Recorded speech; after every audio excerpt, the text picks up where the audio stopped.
이제는 진짜 중요한 거예요.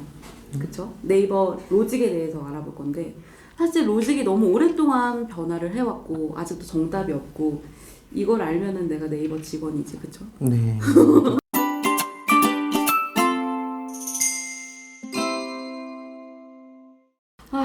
혹시 아까 몇 년도부터 글을 쓰셨다고 하셨죠?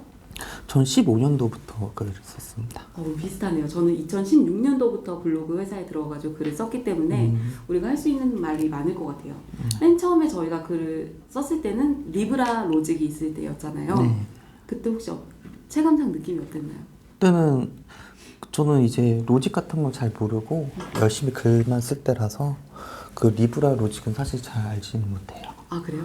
그때 리브라 로직 같은 경우에는 사실 로직이라고 보기 좀 어려울 정도로 한 30일 정도 내가 뭐 일상을 쓰든 뭘 쓰든 30일은 아니고 한 60일 뭐 이렇게 글을 매일 1일 1포스팅을 하면 그게 다 최적화가 됐었어요. 네. 강남 맛집 이런 글을 쓰면 렌트카 정보가 막 올라올 정도로 그렇게 규제가 없었을 때가 리브라 로직이거든요.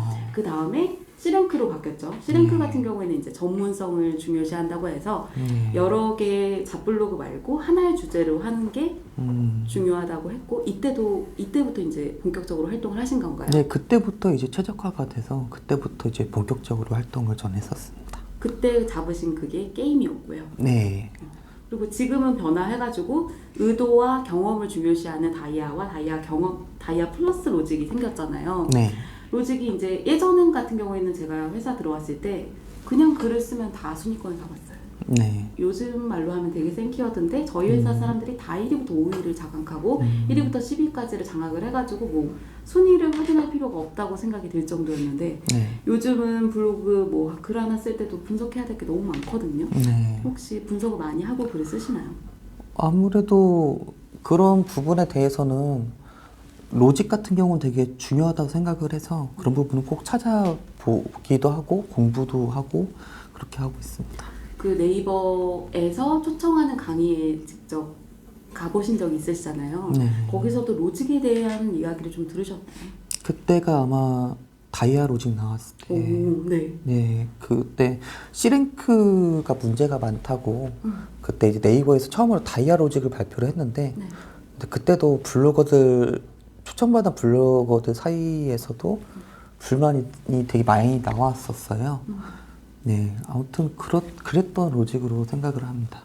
아무래도 C랭크의 문제점이라고 한다면은 한 주제에 대해서 계속 오랫동안 쓴 사람만 노출이 되다 보니까 신규 그 육성하는 사람들이 글에 올라갈 수 있는 빈도가 너무 적었잖아요. 네. 그러다 보니까 지금은 어떻게 보면 새롭게 시작하는 분들도 조금 기회의 장이 열렸다 이렇게 생각을 할 수 있는데 실제 저는 좀 업체에서 일을 해서 그런지 순위권 블로그들을 보면 좀 센 블로그들이 아직도 많다는 생각이 들거든요. 네. 혹시 그쪽 그 의료나 뭐 법률 쪽은 어떤가요? 여기도 비슷한 것 같아요. 아직도 최적화라든지 실행이 중요한 거죠. 네, 아직도 영향이 어느 정도 큰 것 같아요.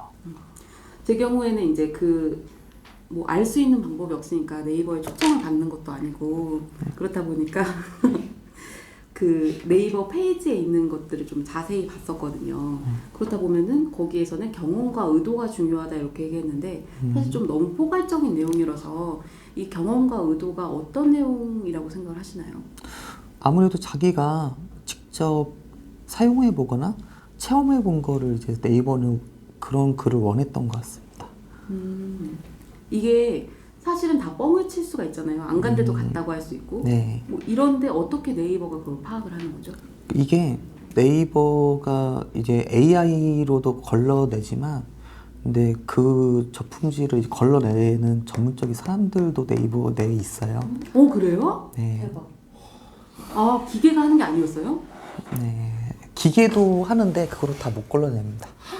그쵸. 못 걸러. 그래서 그런 사람들이 아마 네이버 지금도 뽑고 있을지 모르겠는데 그게 지금 채용 정보 있을지 모르겠는데 네, 딱 블로그들을 보면은 딱 그 품질을 아는 사람 이렇게 딱 조건이 그거라서 이제 거기 제가 최종 면접까지 갔었어요. 네.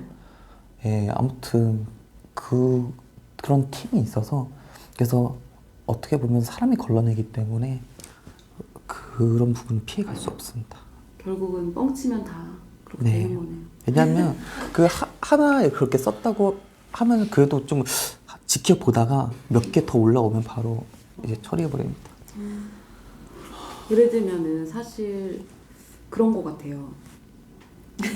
맛집 같은 경우에는 내가 여기 뭐 수요일 살면서 강남도 갈 수 있고 여주도 갈 수 있고 막 강릉도 갈 수 있잖아요. 근데 의료 쪽을 해보셨다고 하시니까 의료를 다 경험으로 쓰려면 이 사람이 완전 종합병원이 돼야 되잖아요. 성형수술도 해봐야 되는 거고 정형외과도 가야 되는 거고 실행을 하면서 한 주제로 가면서 경험도 계속 쓰기가 조금 어려울 것 같은데 저품질은 좀 각오를 하고 써야겠죠? 보통은 이제 경험 쪽으로 쓰면 좋지만 그러지 못해서 정보성으로 많이 쓰고 있어요. 그래서 해당 질환에 대해서 정보성, 어떤 게 원인이 됐고 치료법은 어떻게 되고 그런 부분을 상세하게 설명하기 때문에 그런 부분 그렇게 이제 글을 쓰기 때문에 저품질에는 잘 생각보다 걸리진 않는 것 같아요. 그래요? 네. 지금 저희 쪽 교육 같은 경우에는 매달 지금 엄청난 저품질이 발생하고 있거든요. 원래는 상반기, 하반기에 이렇게 2번이 있었는데 네. 지금은 아주 주구장창 연이어서 저품질이 나오고 있어요. 네. 그쪽 의료나 법률 쪽은 아닌 건가요? 여기도 마찬가지긴 한데 근데 그런 걸 이제 피해가는 방법들이 어떻게 보면 로직을 파악해서 계속 피해가고 있기 때문에 그래서 아까 그 변호사 같은 경우는 이제 전문이라는 단어가 이제 위험하다는 게 이제 이미 퍼졌고 그런 부분들을 이제 파악해 갔기 때문에 이제 처음에는 몇 개가 생겼을지 몰라도 그 다음에는 이제 거의 생기지 않아요. 그럼 글 안에서 어떤 부분이 문제가 되기 때문에 저품질이 된다고 생각하시는 건가요? 네, 그렇죠. 아무래도 그 단어라든지 그리고 이미지도 중요하고요. 네, 그게 근데 업종마다 워낙 다르기 때문에 그렇죠. 네, 그래서 저는 이제 법률이나 의료 쪽 그쪽만 좀 알고 있습니다. 그 다이아 로직에서 의도라는 거는 사용자가 어떤 의도로 검색을 했느냐 그리고 그 검색한 내용 원하는 게 뭐냐 이거에 맞춰서 글을 쓰라는 거잖아요. 네. 이 검색자가 이 키워드를 어떤 의도로 쓰는지를 어떻게 파악하죠? 그러니까 그게 네이버에서 AI에 접목을 시켰다는데 그러니까 만약에 다이아 플러스 로직이 궁금하면은 그걸 쳤는데 갑자기 다이아 플러스 로직이라고 했는데 전혀 그 원리는 안 나와 있고 약간 낚시 글인 경우가 있잖아요. 그러니까 그런 경우를 골라내겠다 이런 말인데 그거를 정확히 어떻게 골라내는지에 대해서는 저도 아직은 좀 더 지켜봐야 될 것 같고요. 그 부분은 아직까지는 계속 블로거들이나 이제 이렇게 계속 활동하는 분들이 계속 연구를 하고 있으니까 곧 밝혀지지 않을까 생각합니다. 그 로직에 대해서는. 그러면 마지막 질문으로 열심히 그냥 꾸준히 하면 어쨌든 상위 노출은 되고 이렇게 생각하시나요?